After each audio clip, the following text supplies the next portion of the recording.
Assalamualaikum warahmatullahi wabarakatuh. Perkenalkan, nama saya Yanuar Alfianur Ferdiansyah, NIM akhir 154 dari kelas Bahasa Indonesia 048. Di sini saya akan menyampaikan sedikit materi tentang peran dan prospek pendidikan bahasa Jepang sebagai salah satu bahasa asing di Indonesia.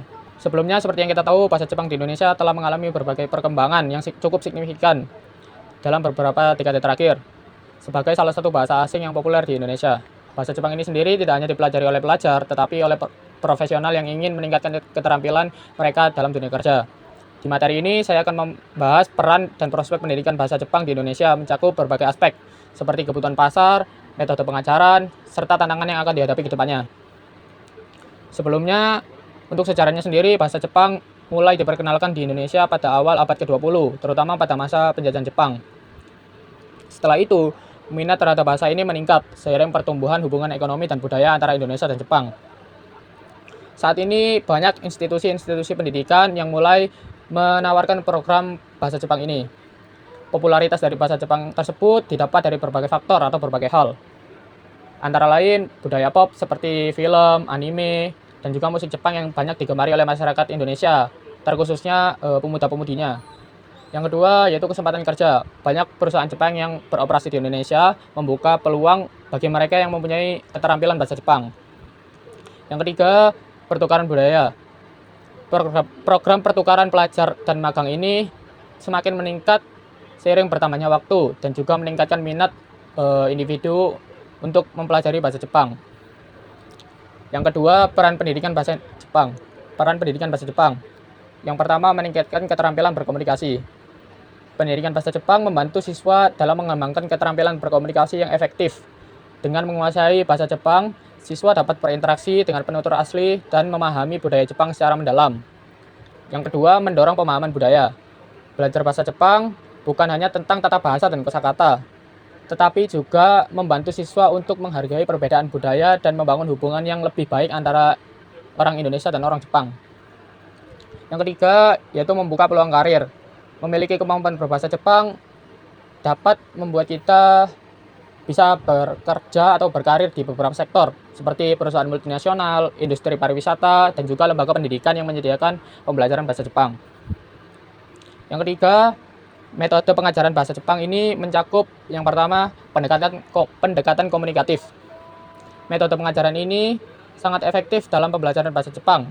Siswa dapat berdiskusi, berdebat, dan juga berinteraksi menggunakan bahasa Jepang itu sendiri, sehingga meningkatkan kemampuan berbicara dan mendengarkan mereka. Yang kedua, penggunaan teknologi. Teknologi telah menjadi bagian integral dalam pendidikan Indonesia, seperti penggunaan video, aplikasi, dan juga platform pembelajaran online yang memungkinkan siswa untuk belajar dengan cara yang lebih efektif dan menyenangkan. Yang ketiga, pembelajaran berbasis proyek.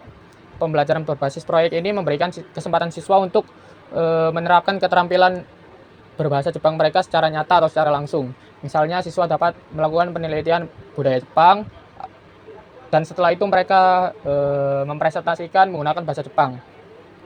Yang keempat, tantangan dalam pendidikan bahasa Jepang. Yang pertama, tentu saja keterbatasan sumber daya.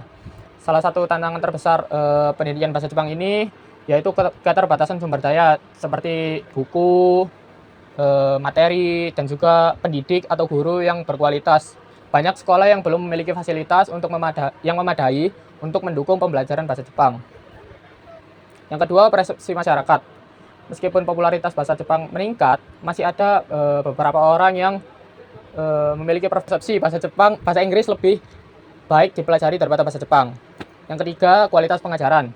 Kualitas pengajaran juga menjadi tantangan, terutama di daerah-daerah yang kayak kurang terakses atau lebih ke pelosok. Banyak guru di sana yang belum memiliki pelatihan yang memadai, sehingga mempengaruhi kualitas pembelajaran. Yang kelima, prospek pendidikan bahasa Jepang di Indonesia, yaitu antara lain ada peminatan pasar yang cukup tinggi. Dengan semakin banyaknya perusahaan Jepang yang beroperasi di Indonesia, permintaan untuk tenaga kerja yang dapat menguasai bahasa Jepang meningkat juga. Hal ini menciptakan peluang besar bagi lulusan yang memiliki keterampilan bahasa Jepang. Lalu ada kerjasama internasional. Kerjasama antara Indonesia dan Jepang dalam berbagai bidang seperti pendidikan, teknologi, dan juga industri akan semakin memperkuat posisi bahasa Jepang itu sendiri di Indonesia.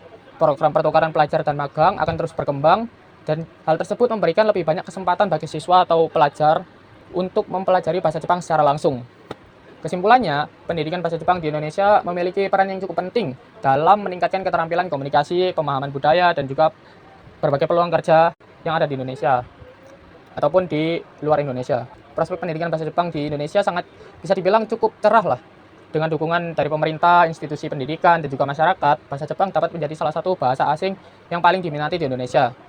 Dengan memahami pentingnya pendidikan bahasa Jepang, diharapkan lebih banyak individu-individu lain yang agar dapat tertarik sehingga dapat berkontribusi dalam memperkuat hubungan antara Indonesia dan Jepang di berbagai bidang.